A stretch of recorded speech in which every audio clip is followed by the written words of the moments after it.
Boa noite a todos, bem-vindos a mais essa segunda-feira na live Estudando o Livro dos Espíritos. Hoje, dia 30 de setembro. Hoje é dia 30 de setembro e nós vamos dar continuidade ao estudo que nós começamos algumas semanas atrás. Na última live, nós vimos as 3 categorias dos espíritos, e hoje nós vamos dar continuidade, vamos terminar esse assunto. Antes, vamos agradecer a Jesus pela sua presença entre nós, agradecer aos nossos mentores do plano espiritual, do Grupo Ramatiz, que sempre nos acompanha nessas lives, nesses estudos que são coordenados por eles. Que assim seja, graças a Deus. Então, dando continuidade, nós havíamos parado lá no grupo 1, né? Então, continuando falando dessa segunda ordem, que era a ordem dos bons espíritos. Só relembrando que o primeiro são os espíritos puros, o segundo é aqueles que já enxergam o bem, que já estão trabalhando no bem, e a terceira ordem é aqueles que ainda estão presos na ignorância total, que ainda não conseguem ainda discernir essa questão da matéria e do espírito. Então, lá na questão 107, o Livro dos Espíritos diz assim: caracteres gerais. Essa segunda ordem, então, a predominância de espíritos sobre a matéria, desejo do bem, suas qualidades e seu poder em fazer o bem estão em razão com o adiantamento que alcançaram. Uns têm a ciência, outros a sabedoria e a bondade. Os mais avançados, eles reúnem o saber das qualidades morais. Não estando ainda completamente desmaterializados, eles conservam mais ou menos, segundo a sua categoria, os traços de existência corpórea, seja da forma de linguagem, seja nos seus hábitos, onde se descobrem mesmo algumas de suas manias. De outro modo, seriam espíritos perfeitos, ou seja, eles ainda são espíritos que ainda carregam alguns hábitos que adquiriram na matéria, né? Não só alguns hábitos, mas até a linguagem, a forma de se comunicar, e eles ainda são imperfeitos, por quê? Porque, na verdade, se fossem perfeitos, eles não fariam parte mais da segunda ordem, né? E perfeito é só Deus, né? Mas aí, nesse caso, eles já fariam parte dos espíritos puros, se eles não trouxessem mais nenhum traço da materialidade, né? Dos lugares por onde eles passaram, dos lugares onde eles viveram.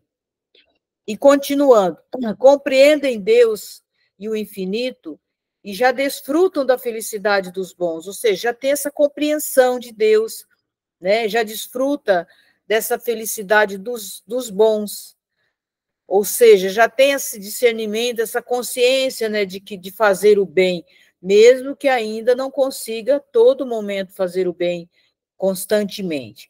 Então, são venturosos pelo bem que fazem e pelo mal que impedem. O amor que os une é para eles a fonte de uma inefável bondade, que não se altera nem pela inveja, nem pelos remorsos, nem por nenhuma das más paixões que fazem o tormento dos espíritos imperfeitos.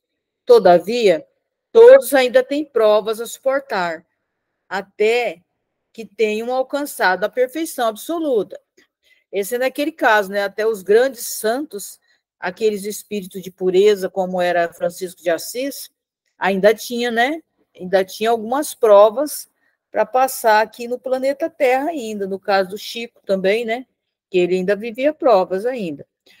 Como espíritos suscitam bons pensamentos, desviam os homens do caminho do mal, protegem na vida aqueles que se tornam dignos disso e neutralizam a influência dos espíritos imperfeitos naqueles que não se comprazem em suportá-la.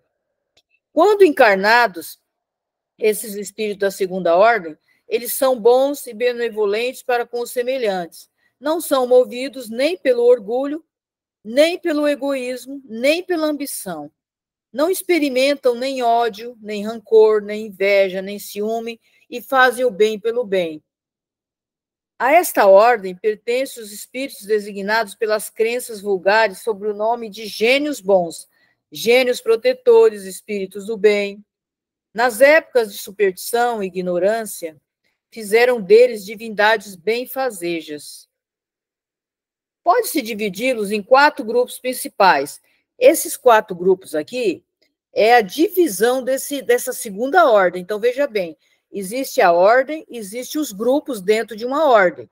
Então, nós vamos falar agora dos 4 grupos dentro que fazem parte da segunda ordem. Lá na 108 ele diz, quinta classe. É interessante, que eu acho interessante, sim, que ele fala, olha, divididos em 4 grupos principais, né? Mas, quer dizer, aí ele fala na quinta classe, que é os espíritos benevolentes, e que a sua qualidade dominante é a bondade. Alegram-se em prestar serviço aos homens e os protege, mas seu saber é limitado. Seu progresso se cumpre mais no sentido moral do que no sentido intelectual. Ou seja, eles não são essa ordem que ele está falando aqui, que é a quinta ordem, eles são do bem, né? Só que acontece, eles não têm um desenvolvimento muito grande no intelecto, mas eles têm um desenvolvimento moral, que, na verdade, é mais importante, né, ter um desenvolvimento moral do que intelectual. Lá na questão 109, ele fala da quarta classe, que essa quarta classe são os espíritos sábios. São o que se distingue principalmente, o que distingue eles, principalmente, é a extensão dos seus conhecimentos. Eles são espíritos muito conhecedores. Preocupam-se menos com as questões morais do que com as questões científicas, para as quais têm mais aptidão. Não encaram a ciência, senão do ponto de vista de sua utilidade, e não a misturam com nenhuma das paixões que são próprias dos espíritos imperfeitos. Então, veja bem, esses espíritos sábios, eles já não são tão desenvolvidos moralmente quanto os outros, mas eles são muito desenvolvidos na questão da ciência, né? A questão científica, eles se preocupam e não misturam essa ciência com as paixões. Eles já sabem discernir a ciência das paixões. Então, por isso que eles têm essa sabedoria.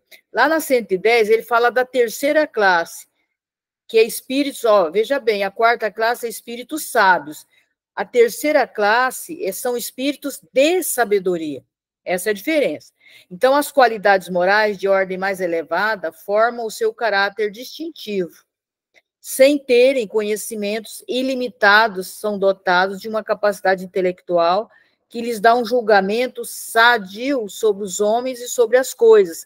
Então, veja bem, esses espíritos sábios, eles não são tão desenvolvidos moralmente, mas são desenvolvidos na questão do conhecimento e da ciência. Já os espíritos de sabedoria, eles já têm um caráter mais definido na questão moral. Aí ele fala da segunda classe, que são os espíritos superiores. Esses são os superiores dentro da segunda ordem. A gente aqui está falando de classe, mas todas essas classes que eu estou falando, elas estão dentro da segunda ordem. Então, essa segunda classe são os espíritos superiores.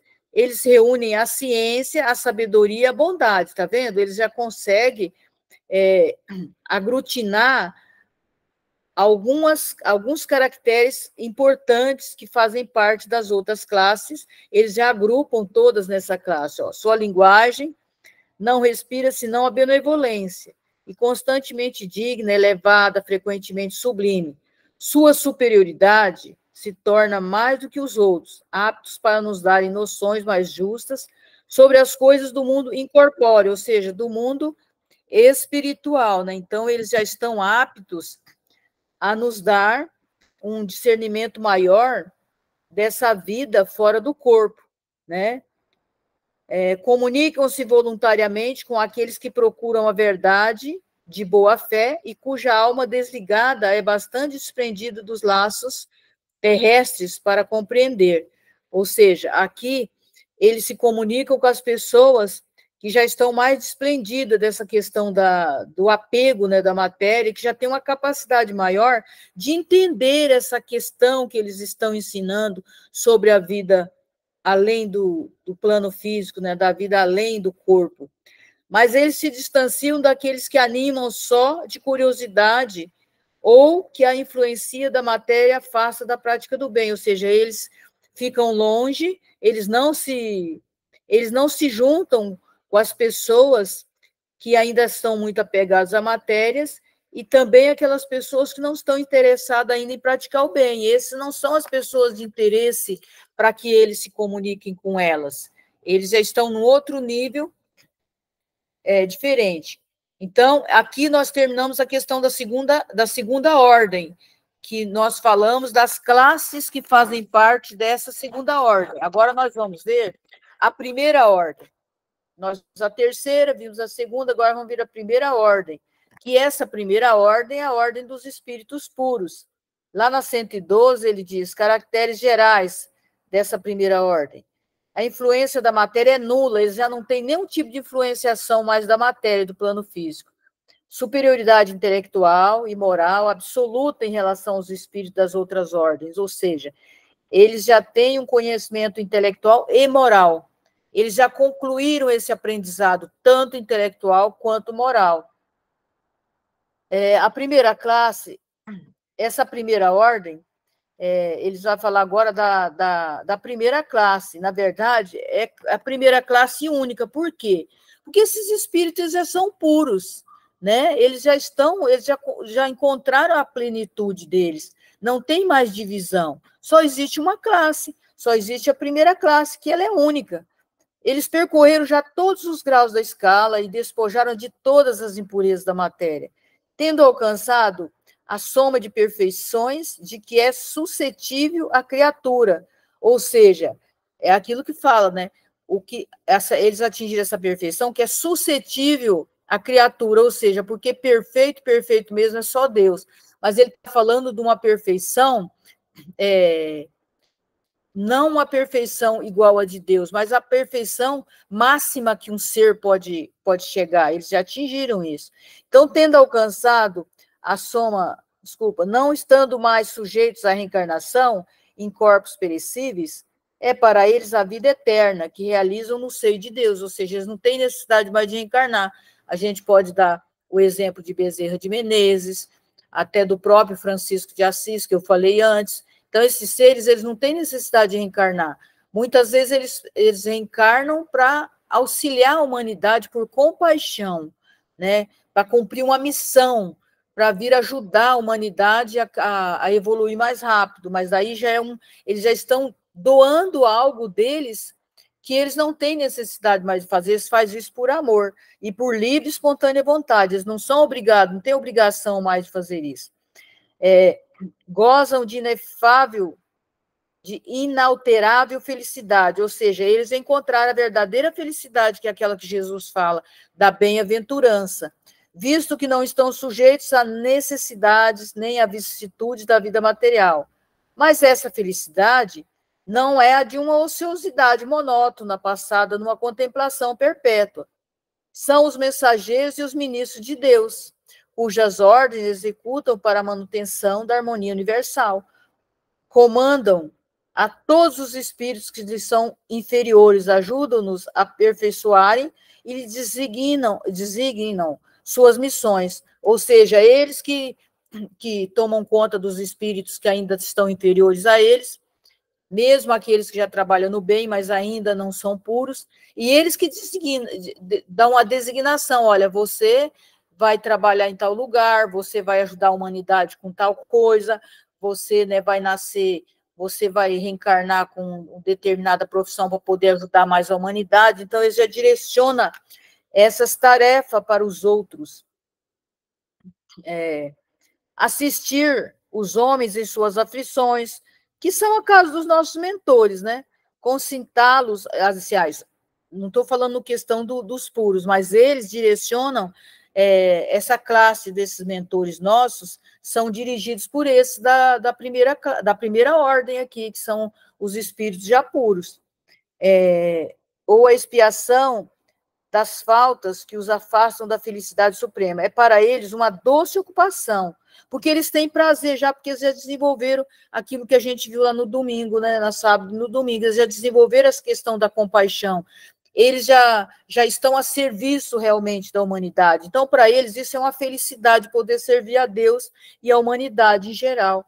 São designados, às vezes, sobre os nomes de anjos, arcanjos, os serafins, ou seja, Jesus. Jesus é um anjo, Jesus é o governador da terra, né? Mas ele é um anjo.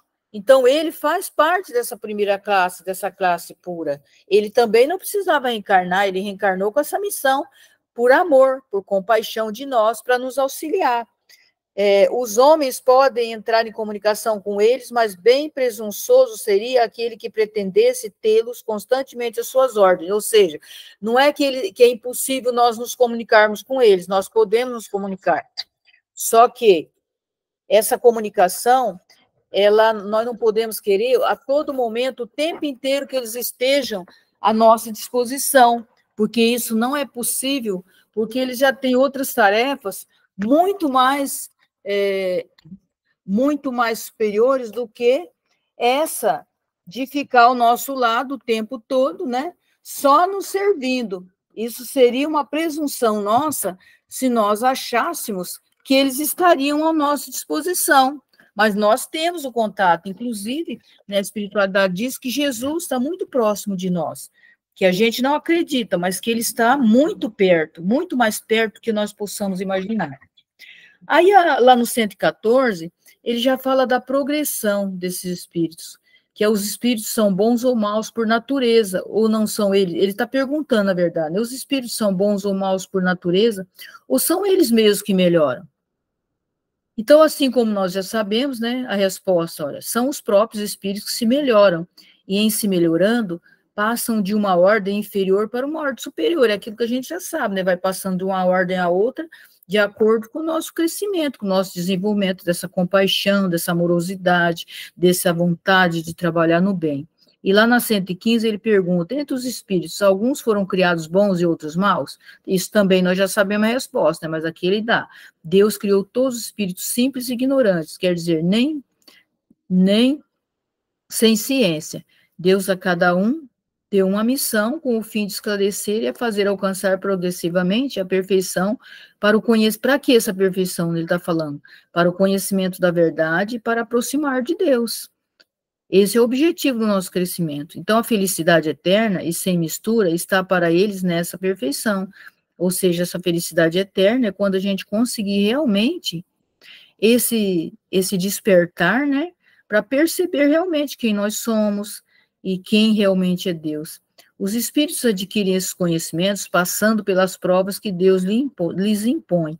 Alguns aceitam essas provas com submissão e alcançam mais prontamente o fim da sua destinação, ou seja, quando a gente se revolta, que a gente não aceita a tarefa, as dificuldades que nós estamos passando, a gente, na verdade, nada mais estamos fazendo do que adiar, do que atrasar o nosso crescimento. Mas quando a gente aceita, né, e passa por tudo isso com fé e com confiança, eu sei que não é fácil, que muitas vezes a gente vacila, mas quanto melhor, com mais clareza, com mais paciência, nós passarmos por tudo isso, sabendo que tudo isso vai passar, né, que tudo isso faz parte do nosso crescimento, a nossa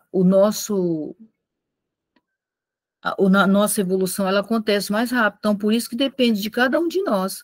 Outros não a suportam, senão murmurando, ou seja, reclamando, né, todo dia reclamando, por que estou passando por isso, por que eu sou assim, por que eu sofro assim, por que essa doença está em mim, sendo que somos nós mesmos, né, que de alguma forma, ou com nossos pensamentos, nossos sentimentos, ou os nossos equívocos, nós nos direcionamos para esses caminhos que nós estamos hoje, que é pelo caso das nossas faltas, né?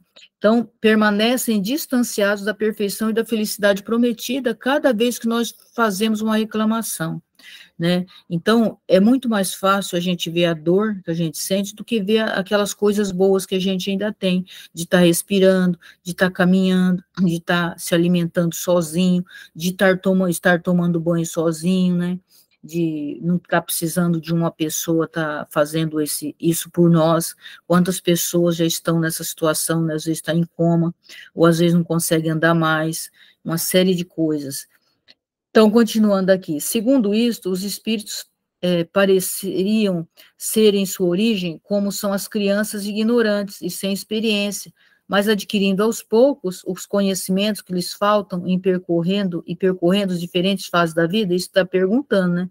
Se é assim como as crianças, né? Que primeiro a criança senta, depois ela começa a gatinhar, né, depois ela começa a dar os primeiros passinhos. Ele está perguntando se essas fases do nosso crescimento, se é assim como a criança. Ele diz que sim.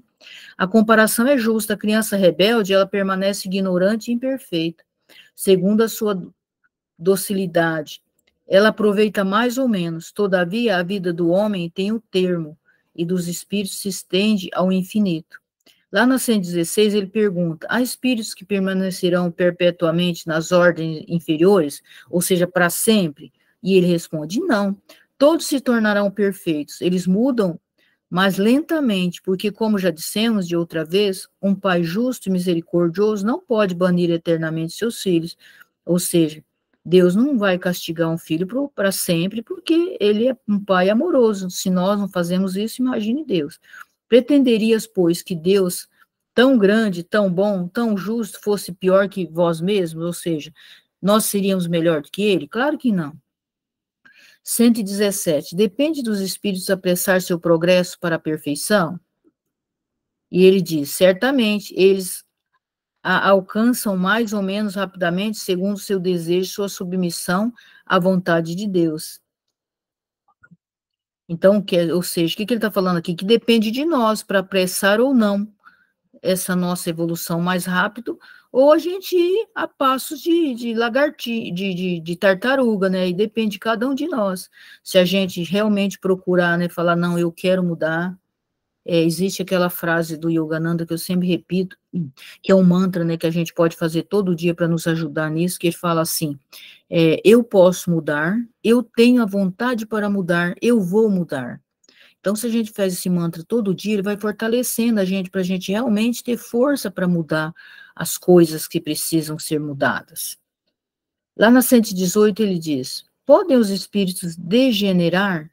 E ele diz: não, à medida que avança, compreende o que os distancia da perfeição. Quando o espírito finda uma prova, fica com o conhecimento que não esquece mais, ou seja, tudo aquilo que nós aprendemos, nós não vamos perder, nós só vamos acrescentando durante as nossas vivências. Pode permanecer estacionário, mas não retrógrada.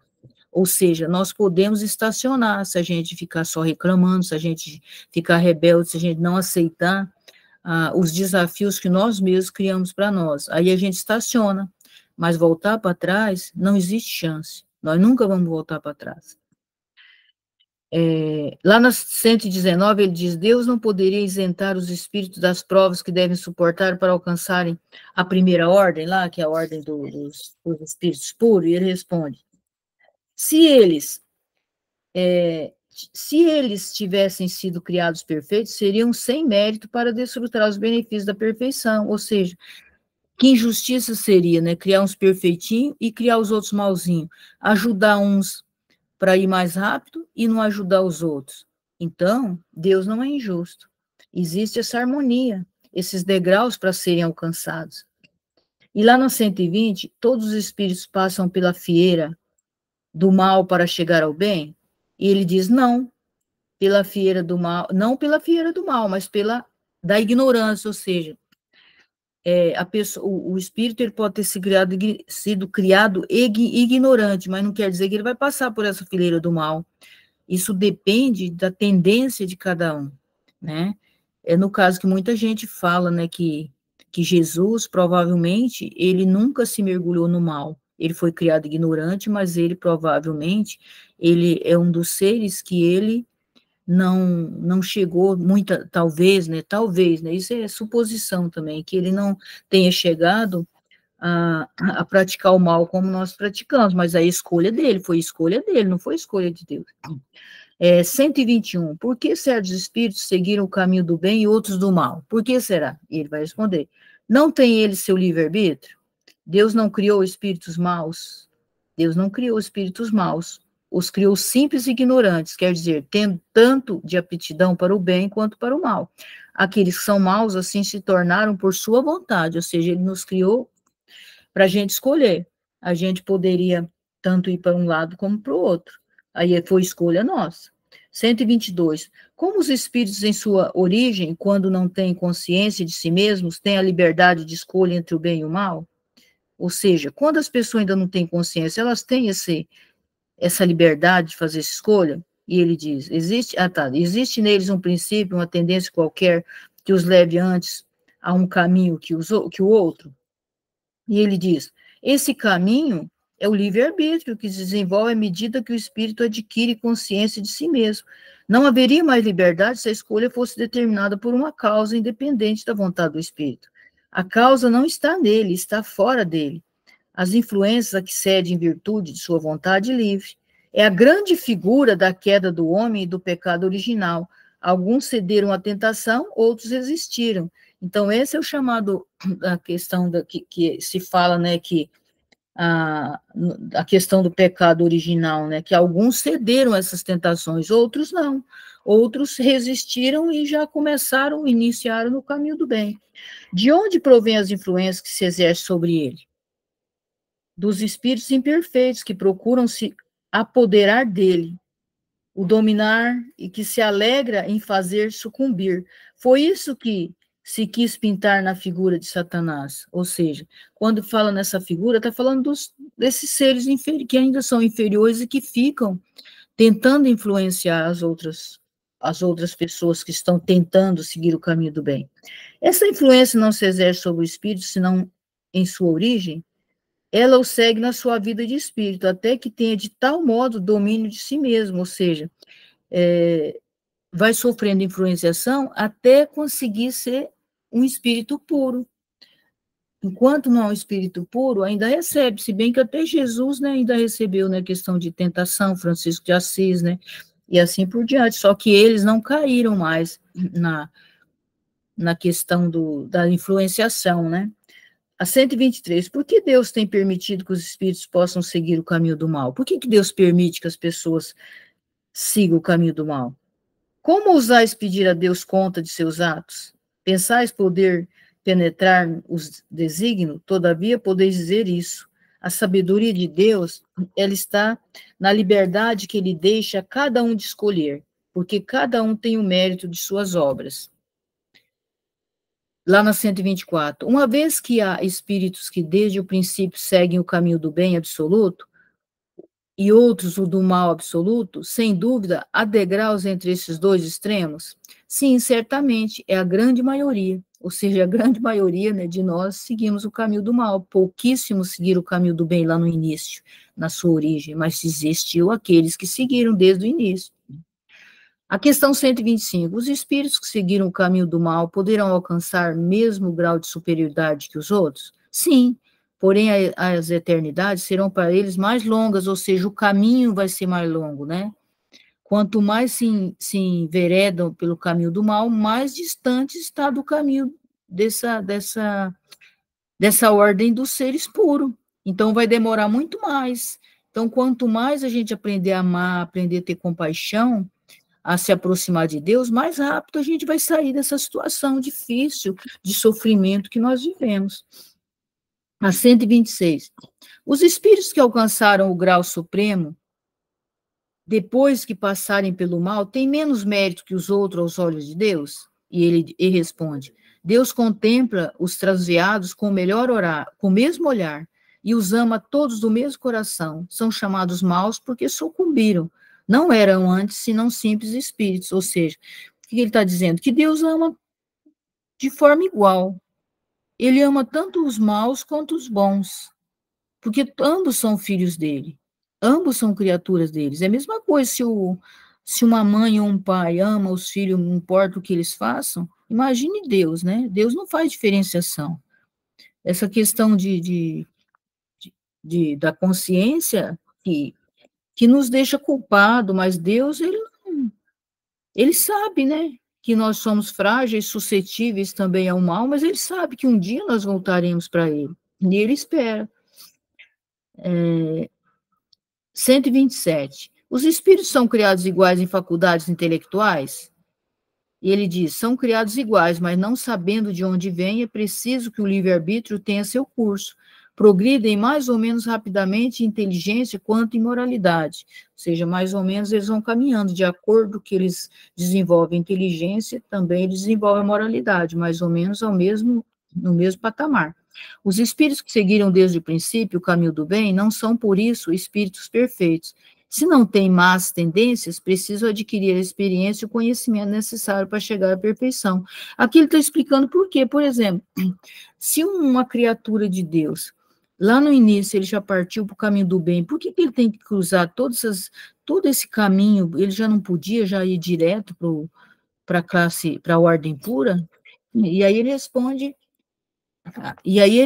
o quê? Que não, porque ele precisa viver também as experiências para adquirir essas experiências necessárias para que ele vá aperfeiçoando enquanto ser, né? Senão não tinha razão, né, dessa diferenciação, mas é por isso que existe essa diferença, né? Porque mesmo que ele não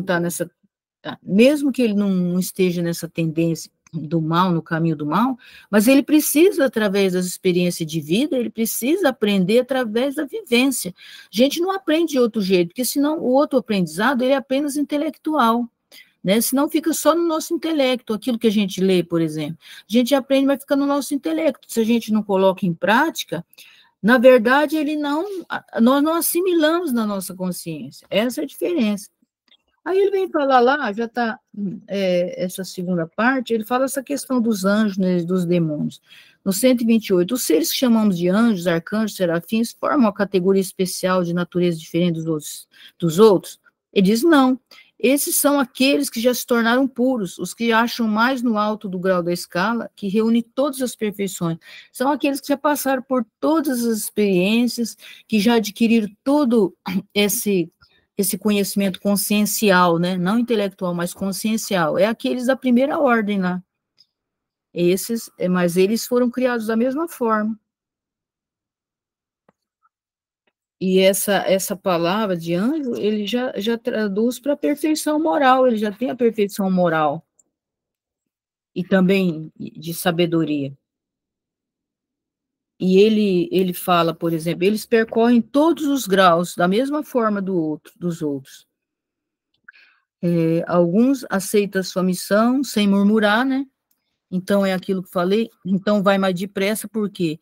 Porque toda vivência, todo desafio, mesmo sendo fácil ou difícil, eles aceitam da mesma forma, porque eles sabem que é para o crescimento deles. Então, esses eles conseguem chegar mais rápido nesse objetivo final, né, que Deus tem para cada um, que tem para todos, na verdade, né? Eles já têm esse discernimento, eles sabem que não é à toa que eles estão passando lá na 130. Se a opinião que admite seres criados perfeitos superiores a todas as outras criaturas é errônea, como se explica que essa crença esteja na tradição de quase todos os povos? Fica sabendo que o teu mundo não é de toda a eternidade e que, muito tempo antes que existisse, já havia espíritos que tinham atingido o grau supremo. Os homens, então, puderam crer que eles foram sempre do mesmo modo. Ou seja, o que ele está falando? Como nós vivemos num mundo inferior ainda, e quando os primeiros povos tiveram contato com esses seres superiores, eles acreditavam que eles já eram assim para sempre, que eles já foram criados dessa forma. Eles não acreditavam, não sabiam que eles tinham ido fase por fase até chegar. Por isso eles colocaram essa questão que existiam os anjos lá, que eram os bonzinhos, que já tinham sido criados por Deus assim bonzinhos, os outros que eram malzinhos, porque eles achavam que aqueles seres lá já tinham sido criados daquela forma, eles não tinham esse conhecimento. E lá ele vai falar no 131, há demônios no sentido que se dá a esta palavra, ele diz, se houvesse demônios, eles seriam da obra de Deus, e Deus seria justo e bom se houvesse criado seres devotados eternamente ao mal e infelizes. Se há demônios em teu mundo inferior e aos outros semelhantes que habitam, são esses homens hipócritas que fazem de um Deus justo um Deus mau e vingativo, e que crê-lhes seja agradáveis pela abominação que cometem em seu nome. Ou seja, se existisse demônios, é porque Deus tinha desistido dessas pessoas, desses seus filhos, desses seres, então Deus não seria justo, né? Então Deus faria diferenciação e ele seria um ser vingativo, mas Deus não é vingativo, ele é amoroso. Então, essa denominação é dada àqueles espíritos que ainda estão no mal, né? Mas não existe alguém que vai estar no mal para sempre. A palavra demônio não implica na ideia de maus espíritos, senão da sua significação moderna, porque isso foi a palavra, os gregos que deu esse nome, que significa gênio, inteligência, e dizia dos seres incorpóreos, bons ou maus, sem distinção. Então, lá no início, os gregos eles não determinavam esse nome só para os maus, tanto fazia ser mal ou bom se eles fossem seres que eles não compreendiam, que ainda não estavam no mesmo patamar nosso, que eram seres que não estavam no corpo físico, para eles tudo era demônio. Aí depois que foi dando esse significado de demônio só para aqueles que eram maus. Então, os demônios, segundo a acepção vulgar da palavra, supõem seres essencialmente malfazejos, seriam como todas as coisas a criação de Deus. Ora, Deus, que é soberanamente justo e bom, não pode ter criado seres predispostos ao mal por sua natureza e condenados pela eternidade. Se não são obras de Deus, seriam, pois, como ele, de toda a eternidade, ou seja, se eles são obra de Deus, Deus não vai deixar eles eternamente assim. E se eles ficassem eternamente assim, se não fosse obra de Deus, então eles seriam como Deus. E eles não são como Deus, porque Deus só existe ele. A primeira condição de toda doutrina é ser lógica. Ora, os demônios, em seu sentido absoluto, pecam por essa base essencial. Na crença dos povos atrasados, que não conheciam os atributos de Deus, admitiam-se as divindades malfazejas, como também os demônios. Isso se concebe mais para quem faz da bondade de Deus um atributo por excelência, e ilógico e contraditório.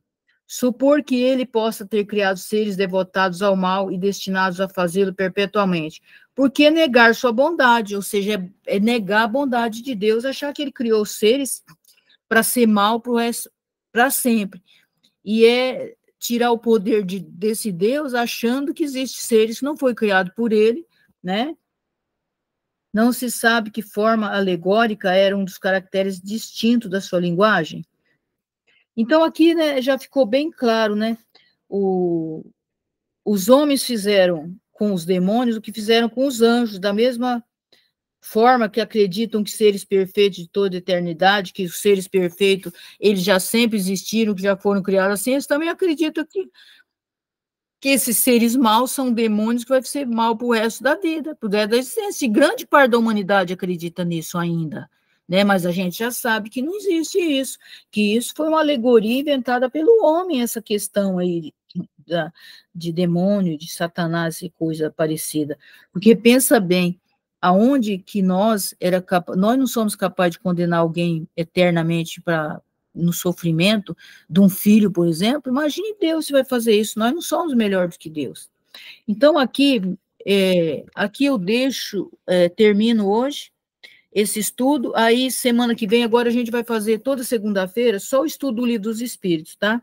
Não vai ser só eu, qualquer pessoa que quiser fazer a live vai poder fazer, mas eu já dividi os temas que vai de outubro inteiro, então aquelas pessoas que forem fazer a live da segunda-feira, elas vão fazer do Livro dos Espíritos para a gente ir estudando, já falei com o Adão, ele concordou, o Paulo também, que é responsável por essa parte, para que a gente vá estudando esse livro, até terminar, a gente precisa estudar, é tanta coisa interessante que a gente vai aprendendo, então eu vou parar a gravação aqui, se alguém quiser fazer algum questionamento, dar alguma contribuição, fique à vontade, tá?